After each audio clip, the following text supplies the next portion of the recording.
Hello friends, welcome to Anu miss. तो चलिए शुरू करते हैं आज का सेशन और आज की वीडियो लास्ट तक जरूर देखिएगा। ये वीडियो बहुत ज़्यादा इंपॉर्टेंट है क्योंकि इस वीडियो में हम लोग बात करने वाले हैं यूपी सरकार द्वारा एक नई अपडेट आई हुई है उसके बारे में। ठीक है, तो चलिए देखते हैं। यूपी सरकार द्वारा ये कहा गया है, अभी हाल ही में ये अपडेट आया है कि यूपी सरकार द्वारा कहा गया है कि कंप्यूटर कोर्स अनिवार्य कर दिया गया है। यानी कि अब से आगे आने वाली जितनी भी वैकेंसी होगी उसमें कंप्यूटर कोर्स अनिवार्य कर दिया गया है, ये यूपी सरकार द्वारा कहा गया है। ठीक है, अभी तक हम लोगों ने क्या देखा था कि जैसे कोई भी अगर वैकेंसी आ रही है, कुछ ऐसी वैकेंसी जिसमें कि कंप्यूटर कोर्स के रूप में CCC मांग रहा था, तो CCC जिसके पास था वो जो है उस फॉर्म को भर पा रहा था, जिसके पास नहीं था वो नहीं भर पा रहा था। या फिर अगर O लेवल मेंशन हुआ है तो O लेवल जिसके पास है वही जो है उस फॉर्म को भरेगा, अन्यथा जिसके पास नहीं है वो नहीं भरेगा।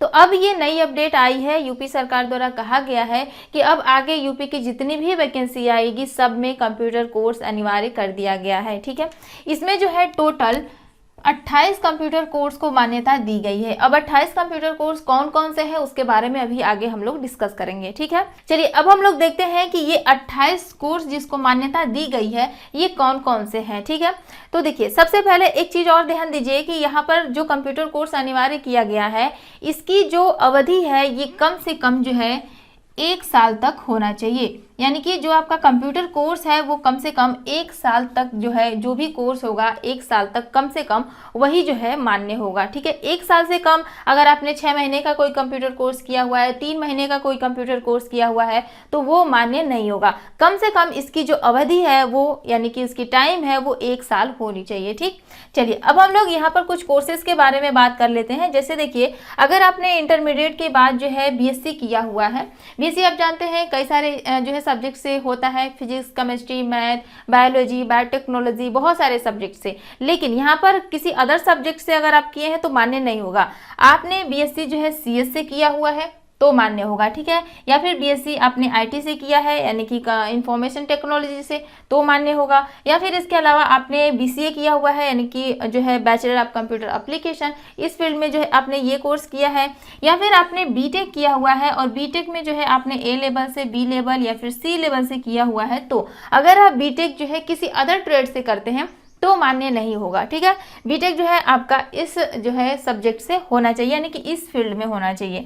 या फिर जो है आप साइबर लॉ सिक्योरिटी का कोर्स किए हुए हैं, या फिर जो है अगर आपने MCA किया हुआ है तो भी जो है आप इसके लिए वैलिड होंगे। या फिर आपने BTech जो है वो CS से किया हुआ है यानी कि कंप्यूटर साइंस से, तो भी जो है आप इसके लिए वैलिड होंगे। ठीक, अब एक बात यहाँ पर और कि आप सोच रहे होंगे कि ये जो कोर्स है इसको करने के लिए टाइम तो ज़्यादा लगेगा, कम से कम 3 साल तो लगेगा ही लगेगा, तो किस तरीके से आगे जो है आप जो है वैलिड होंगे। तो देखिए फ्रेंड, जो आपका कंप्यूटर है, कंप्यूटर सब्जेक्ट अगर आप इसमें से कोई भी कोर्स कर रहे हैं तो एज अ सब्जेक्ट कम से कम 1 साल तक जो है कंप्यूटर आपने पढ़ा हो तो जो है आप योग्य हो जाते हैं उस वैकेंसी के लिए। यानी कि आगे जितनी भी वैकेंसी आएगी आप उसके लिए जो है अप्लाई कर सकते हैं। क्लियर? अब जैसे मान लीजिए कि आपने जो है इसमें से कोई कोर्स नहीं किया हुआ है, तब क्या होगा? तो कुछ ऐसे डिप्लोमा कोर्सेज भी हैं जिसको मान्यता दी गई है। ठीक है, देखिए अगर आपने इंटरमीडिएट कर लिया है और इंटरमीडिएट के बाद आपने कुछ डिप्लोमा कोर्स किया हुआ है, और डिप्लोमा किसमें किया हुआ है, देखिए जैसे मान लीजिए कि आपने diploma in office automation publishing जो है इस सब्जेक्ट से जो है आपने जो है डिप्लोमा किया हुआ है यानी कि diploma in office automation publishing से, तो जो है आप इसके लिए वैलिड होंगे यानी कि इसको जो है मान्यता दी गई है। ठीक है, या फिर डिप्लोमा इन मैनेजमेंट एप्लीकेशन से अगर आपने किया है डिप्लोमा तो जो है आप इसके लिए वैलिड होंगे। या फिर कंप्यूटर एप्लीकेशन से अगर आपने डिप्लोमा किया है तो भी जो है आप अप्लाई कर सकते हैं। या फिर कंप्यूटराइज्ड फाइनेंशियल अकाउंटिंग, इसमें जो है अगर आपने डिप्लोमा कर रखा है तो भी जो है आप वैलिड होंगे।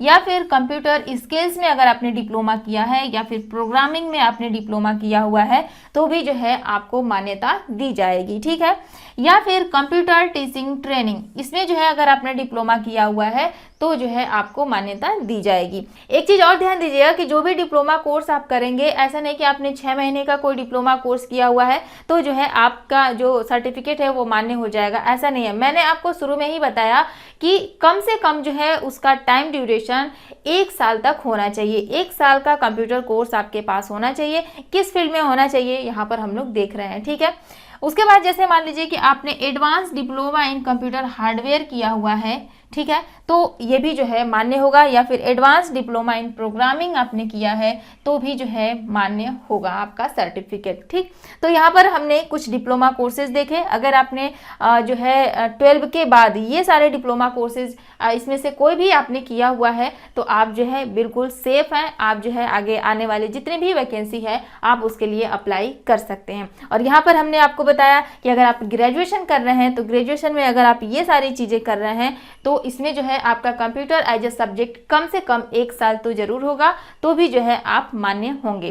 ठीक, एक और सवाल देखिए, यहाँ पर बहुत बच्चों का ये सवाल होगा, सोच रहे होंगे कि हमने जो है CCC कर रखा है तो क्या जो है हम वैलिड हैं या नहीं हैं, या फिर O लेवल किए हुए हैं या फिर जो है PGDCA का कोर्स किया हुआ है तो ऐसे में क्या होगा। ठीक है, तो देखिए फ्रेंड्स, अगर आपने जो है CCC का कोर्स किया हुआ है तो CCC करने के बाद जो है ऐसा नहीं है कि आप जो है मान्य होंगे, आपकी जो सर्टिफिकेट है वो वैलिड होगी, आप इस फॉर्म को नहीं भर सकते हैं।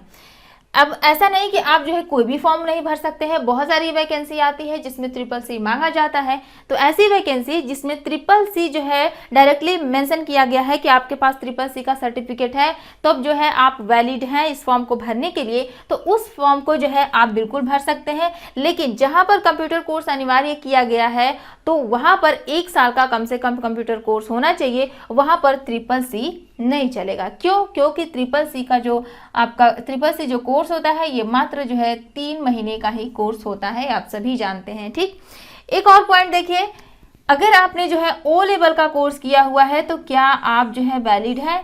तो जी हाँ फ्रेंड्स, आप बिल्कुल वैलिड है, क्योंकि O लेवल जो है 1 साल का होता है, तो आप जो है अगर O लेवल का सर्टिफिकेट आपके पास है तो आप जो है वैलिड हैं। ठीक, अगर आपने PGDCA किया हुआ है तो क्या आप वैलिड हैं?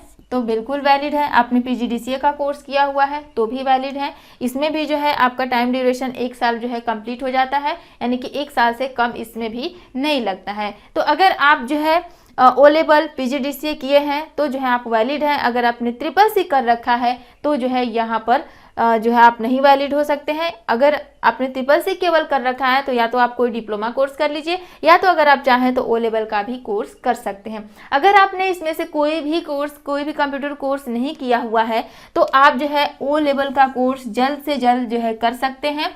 ठीक, या तो अगर आप कोई डिप्लोमा करना चाहते हैं तो डिप्लोमा भी कर सकते हैं, या फिर अगर आप O लेवल का करना चाहते हैं तो O लेवल का भी कोर्स जो है कर सकते हैं, ताकि आगे आने वाले जितनी भी वैकेंसी है यूपी की आप सभी को जो है अप्लाई कर सकें, सभी के लिए आप जो है एलिजिबल हो सकें। ठीक है, तो इसी तरीके से कुछ और भी कंप्यूटर कोर्सेज डिप्लोमा कोर्सेज हैं जिसका टाइम ड्यूरेशन जो है कम से कम जो है 1 ईयर है। तो अगर आपने ऐसा कोई कोर्स किया हुआ है तो जो है आप बिल्कुल सेफ हैं, आप आगे आने वाली वैकेंसी के लिए अप्लाई कर सकते हैं। एक और चीज देख लीजिए, अगर आपने डिप्लोमा जो है IT में किया हुआ है, ये ध्यान में आ गया, अभी डिप्लोमा इन IT में अगर आपने किया हुआ है तो भी जो है आप अप्लाई यानी कि वैलिड है। ठीक है, तो अगर आपके पास कोई कंप्यूटर कोर्स डिप्लोमा कोर्स या फिर जो है कोई ऐसा ग्रेजुएशन कर रहे हैं तब तो अच्छी बात है, और अगर आपके पास नहीं है तो जल्द से जल्द कोशिश कीजिए कि आप कोई ना कोई जो है कोर्सेज कर लें। ठीक है, तो आज के लिए इस वीडियो में बस इतना ही। वीडियो अगर आपको पसंद आई हो तो वीडियो को लाइक कीजिए और ज़्यादा से ज़्यादा वीडियो को शेयर कीजिए। चैनल अगर आपको पसंद आ रहा हो